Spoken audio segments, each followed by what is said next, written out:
Imagine it's late 1944. World War II rages across Europe. Germany is running out of pilots, metals, and time.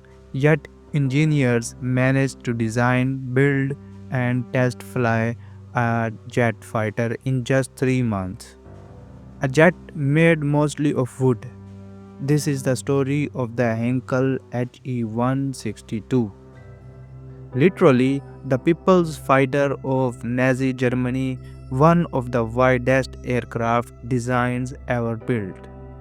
During late World War II, Allied bombing crippled German industry and metal supplies were nearly gone. The Luftwaffe still needed fast fighters to defend German skies. So, Nazi authorities came up with a radical idea: design a cheap, easy to build jet that could be produced with minimal strategic materials. These requirements led to a jet with wooden wings and parts of the airframe, a single turbojet engine mounted on top of the fuselage, and a design finished from drawing board to first flight in just 90 days. The plane's official title was Heinkel He 162 Volksjäger, which means People's Fighters in German, designed to be flown by minimally trained pilots and built in huge numbers.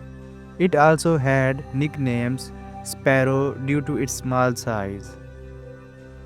Unlike most fighters of the era, the He 162 was not just a metal machine. It was a hybrid of wood, glue, and jet technology. Wood wings and major components helped save critical metals. BMW 003 turbojet engine mounted above the fuselage, a unique look for its time. Ejection seat, one of the earliest fighters to include one for pilot safety. Narrow landing gear made ground handling tricky but lightweight.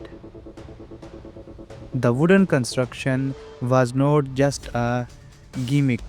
It was necessary because Germany's factories were running out of metal and being bombed constantly. Wood could be fabricated in furniture, workshops, and small factories spread across the countryside.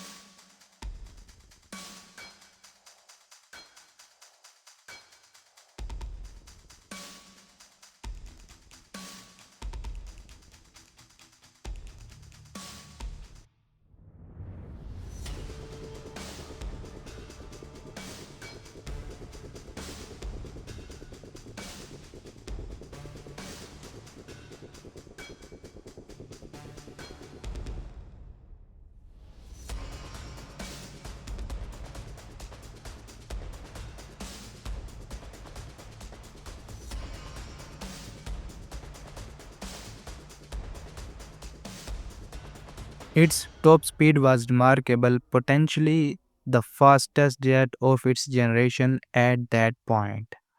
The HE 162's mission was simple: intercept Allied bombers and fighters that were swarming German skies in 1945. But reality hit hard. The aircraft barely entered service in 1945 as the war was ending. Only a small number reached frontline squadron. It recorded very few combat missions, with only one or two likely kills.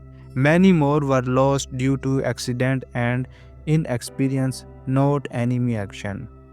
Pilots often had minimal training, and handling was demanding, especially for novice flyers.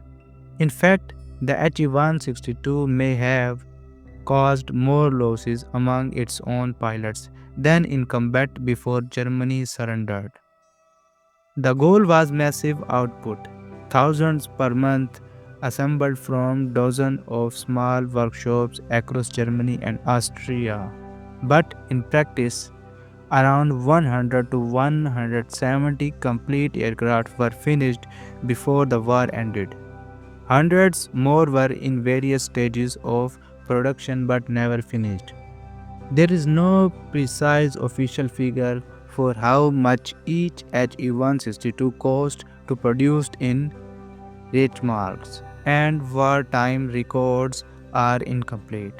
There are unofficial estimates suggesting it was significantly cheaper than other jets, like the Me 262, because of simpler design and wood usage. But this is speculative since records are incomplete. Importantly, use of non-strategic wood and glue cut material cost distributed production in small plants helped accelerate output under pressure. So, while the exact price tag per plane is unknown, it was intended to be cheaper and faster to build than larger jets. After World War II, captured He 162s were taken by Allied nations for test flights and evaluation. Survivors of these unique fighters now sit in museums around the world, in London, Canada, and the US. They stand as rare reminders of how extreme conditions can drive radical engineering decisions. The Henkel He 162 might not have changed the outcome of World War II, but it is one of the most fascinating aircraft ever built. A wood heavy jet born from desperation, completed with speed, and flown by pilots under impossible circumstances. Like, subscribe, and hit the bell icon if you want more stories from aviation history.